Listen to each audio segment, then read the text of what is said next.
Olá, bom dia. Eu sou o Jorge Sá, estrategista de investimentos do Banco Safra, e este é o Morning Call desta quinta-feira, 2 de julho.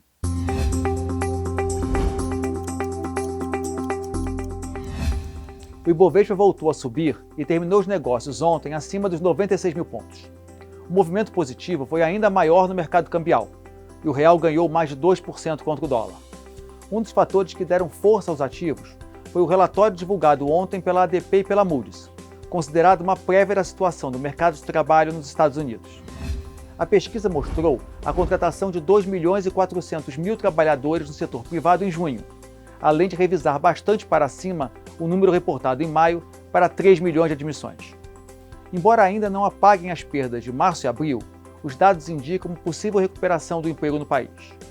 Os números oficiais serão divulgados hoje pelo governo americano. Contribuiu ainda por lá o índice do ISM para a indústria de transformação americana, que apresentou uma forte leitura em junho, atingindo o nível mais alto em mais de um ano e encerrando 3 meses seguidos de contração. Por aqui, outro indicador que veio positivo ontem foi o do IHS Markit, que apontou que a indústria brasileira voltou a crescer em junho, pela primeira vez desde fevereiro, com o aumento da produção, das encomendas e da confiança no setor. Em outra frente de otimismo, os investidores monitoraram atividades sobre o desenvolvimento de vacinas contra o coronavírus.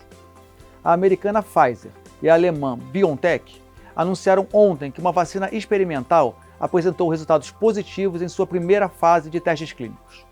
Trata-se de mais uma substância que deverá passar à segunda fase, o que, de acordo com as empresas, deverá acontecer ainda neste mês. Aqui no Brasil, o governo de São Paulo informou ontem os nomes dos centros que irão participar da terceira fase da vacina, pesquisada pela farmacêutica chinesa Sinovac. Os testes serão realizados com 9 mil voluntários em 6 estados. Segundo o Instituto Butantan, que coordena esses experimentos, os testes devem ser iniciados na próxima semana. E caso a vacina seja aprovada, já há acordo para a disponibilização inicial de 60 milhões de doses para o Brasil. Outro acerto deverá prever a transferência de tecnologia para a produção em escala industrial aqui, com fornecimento gratuito ao SUS. Já a vacina projetada pela Universidade de Oxford e pela AstraZeneca, que também está na terceira fase, poderá ser produzida no Brasil a partir de dezembro deste ano, disse ontem um executivo do grupo farmacêutico britânico.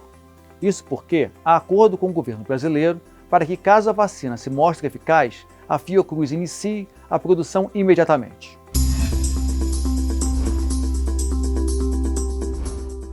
Na quarta-feira, o Ibovespa subiu 1,21% e fechou aos 96.203 pontos. Já o dólar comercial encerrou o dia em queda de 2,25%, cotado a R$ 5,32. Uma das apostas do governo para estimular a economia brasileira no cenário pós-coronavírus são as concessões de infraestrutura. Nesse sentido, foi positivo o avanço ontem no trâmite para autorizar os leilões de aeroportos. A Agência Nacional de Aviação Civil aprovou o edital da 6ª rodada de concessão do setor, permitindo agora a análise do TCU. A rodada agrupa 22 terminais em 3 blocos de concessão, e a duração dos contratos é de 30 anos. Juntos, eles respondem por mais de 10% do movimento de passageiros no mercado brasileiro. E o Ministério da Economia mostrou ontem que a balança comercial teve superávit de 7,5 bilhões de dólares em junho, um aumento de 25% em relação ao mesmo mês do ano anterior pela média diária. As exportações totalizaram quase 18 bilhões de dólares, recuando menos que as importações, que caíram a 10 bilhões de dólares.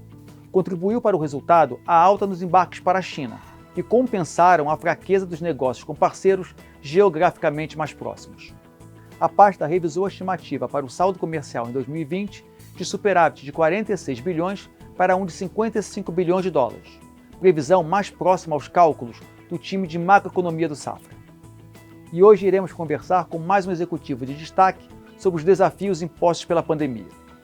Acesse o link que deixamos na descrição deste vídeo no YouTube e acompanhe em tempo real, a partir das 3 da tarde, nossa conversa com Joel Renaud Júnior, diretor financeiro da OLX no Brasil.